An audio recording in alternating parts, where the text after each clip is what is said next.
क्या ये जो प्रार्थनाएं हम सब करते हैं इनका फल मिलता है? जो लोग नियम बनाते हैं कि 11 बार माला जाप करूंगा, 21 बार पाठ करूंगा, भगवान का नाम लूंगा, ये सब व्यर्थ हैं या इनका फल मिलता है? या फिर जो कुछ भी हो रहा है वो भाग्य का खेल है? ये प्रसंग बड़े ध्यान से सुनिएगा, आपको सब समझ में आ जाएगा। एक गांव में एक कथा हो रही थी, कथा भागवत की। एक कथाकार थे, रोज प्रवचन करते थे। पूरे गांव में अमृत की वर्षा हो रही थी, भगवान का नाम लिया जा रहा था, ईश्वर का नाम लिया जा रहा था, सब आनंद में थे। आज कथा का अंतिम दिन था। जब कथा संपूर्ण हुई तो कथाकार ने कहा कि अब मुझे आप लोगों से विदा लेनी होगी, दूसरे गांव जाना है, अगला पड़ाव वहां पर है। यह अमृत वर्षा पूरी धरती पर करनी है। आप लोगों ने बड़े ध्यान से कथा सुनी, ईश्वर आप पर कृपा करे। सब लोगों ने कहा कि बड़ा आनंद आया, बड़ी प्रसन्नता हुई, सच में अमृत वर्षा हुई।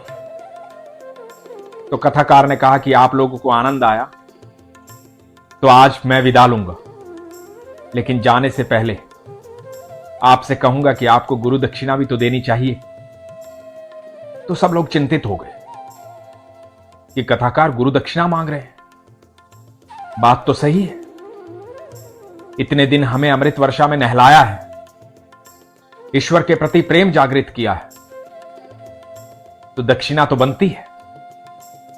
लेकिन दक्षिणा में देंगे क्या? कथाकार ने कहा कि चिंता मत करो, मैं आपसे धन नहीं मांग रहा हूं, आपसे अनाज नहीं मांग रहा हूं, आपका कुछ नहीं मांग रहा हूं। बस इतना कह रहा हूं कि दक्षिणा में आप ये दें कि आप आज संकल्प लें कि एक बुराई छोड़ देंगे, उसे आज आप त्यागने का संकल्प लेंगे। और जिसके अंदर कोई भी बुराई नहीं, वो आज एक नियम का संकल्प लेगा। वो कोई भी नियम हो सकता है, वो भगवान का नाम लेने का नियम हो सकता है, किसी गरीब को भोजन करवाने का नियम हो सकता है, गौ माता को रोटी देने का नियम हो सकता है, किसी रोगी की सहायता करने का नियम हो सकता है। जीवन में एक नियम होना चाहिए। तो जिसके पास बुराई नहीं है वो एक नियम बांध ले, बस यही चाहिए गुरु दक्षिणा में। तो सबने कहा कि हां, ये बात सही है, ये तो कर सकते हैं। गुरुजी, आपने अमृत वर्षा की है हमारे गांव में, हमारे गांव की ऊर्जा बदल दी है, तो हम जरूर आपको गुरु दक्षिणा देंगे। तो सबने एक एक बुराई त्याग दी। कथाकार बड़े प्रसन्न हुए।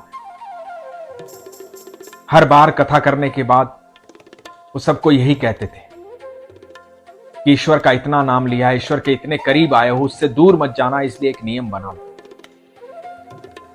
इसलिए संकल्प ले लो, आज एक बुराई त्याग दोगे, यही मेरी गुरु दक्षिणा है। पूरे गांव ने कथाकार को गुरु दक्षिणा दी। कुछ गांव के लोग कथाकार के पास आए, कथाकार जाने वाले थे। गांव के लोगों ने कहा कि गुरुजी, हमारे गांव में एक सेठ है, वैसे बहुत अच्छा आदमी है, लेकिन उसने कोई बुराई त्यागने का संकल्प नहीं लिया, ना ही कोई नियम बना। हम चाहते हैं आप उनसे भी बात करो, उनसे भी मिलो और उनसे भी कहो कि पूरे गांव ने आज संकल्प लिया है, वो भी आपको गुरु दक्षिणा दे। तो कथाकार ने कहा कि ठीक है, सेठ जी को बुलवाइए। सेठ जी आए। सेठ जी ने गुरुजी को प्रणाम किया। तो कथाकार ने कहा कि सारे गांव ने आज संकल्प लिया है, हर किसी ने अपनी कोई न कोई बुराई त्याग दी है या कोई नियम बना लिया है, जैसे गाय को रोटी देने का नियम, किसी रोगी की सहायता करने का नियम, किसी गरीब की सहायता करने का नियम। तो मैं चाहता हूं कि आप भी कोई संकल्प लें। अब सेठ जी को समझ में नहीं आया। सेठ जी ने सोचा कि मैं तो कुछ गलत कार्य करता ही नहीं। सेठ जी ने सोचा कि मैं क्या नियम बनाऊं, मेरी तो समझ में कोई बात आती नहीं। अब ठीक है, कथाकार कह रहे हैं, सारे गांव ने कुछ न कुछ संकल्प लिया है, तो मैं भी ले लेता हूं। और ऐसे ही मजाक मजाक में उन्होंने कह दिया कि मैं जब अपने घर से निकलता हूं तो मेरे घर के सामने एक कुम्हार रहता है। मैं ये नियम बनाऊंगा कि आज के बाद उस कुम्हार का चेहरा देखे बिना मैं जल भी नहीं पीऊंगा। सुबह उठूंगा और सबसे पहले उस कुम्हार का चेहरा देखूंगा, तब जल पीऊंगा। तो कथाकार ने सोचा कि ठीक है, कुछ तो कहा सेठ जी ने। तो कथाकार ने कहा कि ठीक है, खुश रहिए, आप अपने नियम पर रहिए। कथाकार तो जानते हैं कि हर जीव के भीतर ठाकुर निवास करते हैं, हर जीव के भीतर ईश्वर निवास करते हैं। कथाकार सेठ जी को आशीर्वाद देकर के चले गए। अब सेठ जी ने नियम बना लिया, सुबह उठते थे, सबसे पहले कुम्हार का चेहरा देखते थे। यह बात कुम्हार को नहीं पता थी। चुपचाप किसी बहाने से उसका चेहरा देखते, उसके बाद जल ग्रहण करते। करते करते करते करते 12 साल बीत गए। सेठ जी ने कभी अपना नियम नहीं तोड़ा।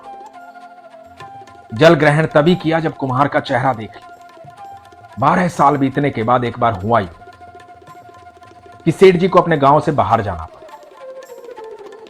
और रात्रि को लौट नहीं पाए। सुबह आए, सुबह आते आते भी दोपहर हो गए। सुबह से जल ग्रहण नहीं किया था, थके हारे थे। मन में यही चल रहा था, कुम्हार का चेहरा देखूंगा तभी जल ग्रहण करूंगा। अपने घर आए, सामान रखा और सामान रख करके बाहर आए। देखने लगे, कुम्हार दिखाई नहीं दिया सामने। जब कुम्हार सामने दिखाई नहीं दिया तो कुम्हार के घर के सामने गए, कुम्हार को आवाज दी। तो कुम्हार की पत्नी ने बताया कि वो तो पहाड़ पर गए हैं मिट्टी लेने के लिए, समय लगेगा आने में। तो सेठ जी ने कहा कि कौन से पहाड़ पे गए? पत्नी ने बताया कि उस पहाड़ पर गए। अब सेठ जी भी उस पहाड़ की तरफ चल पड़े। दौड़े दौड़े उस पहाड़ की तरफ जा रहे थे। पहाड़ के पास पहुंचे, ऊपर चढ़ने वाले थे। ऊपर देखा कि दूर कुम्हार जो है वो मिट्टी खोद रहा है। इधर कुम्हार खुदाई कर रहा था और खुदाई में कुम्हार को एक घड़ा मिला। घड़े में सोना, हीरे, जवाहरात थे। देख करके पागल हो गया, झूमने लगा, नाचने लगा। इधर उधर देखा, कोई देख तो नहीं रहा। बड़ा खुश हुआ, क्या बात है, घड़ा मिल गया। घड़े में बहुत सारा धन है, अब तो गरीबी दूर, अब जो चाहूंगा वैसे करूंगा। और जब देखा तो देख करके हैरान हो गया, सामने सेठ जी दिखाई दिए, नीचे से ऊपर चढ़ रहे थे। इधर सेठ जी ने कुम्हार को देखा और कुम्हार को आवाज लगाई। तो कुम्हार ने ऊपर से आवाज लगाई, सेठ जी आप किधर आ रहे हो, क्या हुआ? तो सेठ जी ने कहा कि देख लिया, देख लिया, बस हो गया, देख लिया। सेठ जी को तो बस चेहरा देखना था। कुम्हार को लगा कि सेठ जी ने घड़ा देख लिया। कुम्हार बोला कि मैं नीचे आता हूं, सब बताता हूं। कुम्हार नीचे आया, सेठ जी को बोला कि सेठ जी देखो, जो कुछ भी मिला है ना, हम आधा आधा बांट लेंगे, किसी को बताना, किसी को मत बताना, बस आप हैं और मैं हैं, हम आधा आधा बांट लेंगे जो कुछ भी मिला है। सेठ जी की बात समझ में नहीं आई। सेठ जी ने कहा कि क्या मिला है, बताओ क्या है। तो कुम्हार ने बताया कि बहुत सारा सोना, बहुत सारे हीरे जवाहरात हैं उस घड़े में। अब आपने तो देख ही लिया, आपसे क्या छुपाना, आधा आधा बांट लेंगे, आओ। सेठ जी कुम्हार के साथ आगे बढ़े, घड़े को देखा। घड़े में बहुत सारा सोना, हीरे जवाहरात थे। देख करके सेठ जी रोने लगे, बहुत रोने लगे, जोर जोर से रोने लगे। कुम्हार ने कहा क्या हुआ सेठ जी, रो क्यों रहे हो, ये तो खुशी की बात है, इतना सारा धन मिला है और इसमें आधा आधा है हमारा, आप रो क्यों रहे हो? सेठ जी ने कहा कि क्या बताऊं, मैंने 12 साल पहले संकल्प लिया था कि जब तक तेरा चेहरा नहीं देखूंगा तब तक जल ग्रहण नहीं करूंगा। एक साधारण सा नियम लिया था उसके बदले मेरे माधव ने मुझे इतना धन दिया है।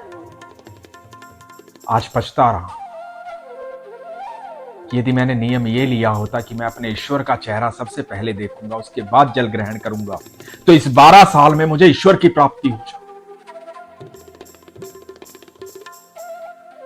मुझे धन नहीं चाहिए था, धन तो मेरे पास बहुत है। मैंने संकल्प गलत ले लिया और उसके बाद सेठ जी का जीवन बदल गया। सेठ जी ईश्वर की शरण में चले गए। दोस्तों, जब भी हम कोई नियम लेते हैं कि मैं 11 बार माला जाप करूंगा, 21 बार माला जाप करूंगा, 108 बार नाम लूंगा और ईश्वर से प्रार्थना करते हैं कि हे प्रभु इस संकट से बचाना, तो ये मत सोचना कि आपका किया गया माला जाप, आपका किया गया पाठ व्यर्थ है। ठाकुर जी कहते हैं कि जो कुछ भी तुम मुझसे मांगोगे मैं तुम्हें दे दूंगा। तुम अपना पात्र बड़ा करो, मैं तुम्हें सब कुछ दे सकता हूं। ठाकुर जी तो अनंत ब्रह्मांड के मालिक हैं। वो कहते हैं कि तुम अपना पात्र बड़ा करो, तुम कितना मांग सकते हो वो मांग लो, मैं तुम्हें सब कुछ दे दूंगा। लेकिन इससे तुम मुझे नहीं पा पाओगे, और जिस दिन तुम मुझे पालोगे उस दिन समस्त ब्रह्मांड तुम्हारा होगा, अनंत ब्रह्मांड तुम्हारा होगा। ये तो हमारी इच्छा पर निर्भर करता है कि हम पाना क्या चाहते हैं, किस चीज का संकल्प लेते हैं, क्या हमारी इच्छाएं हैं।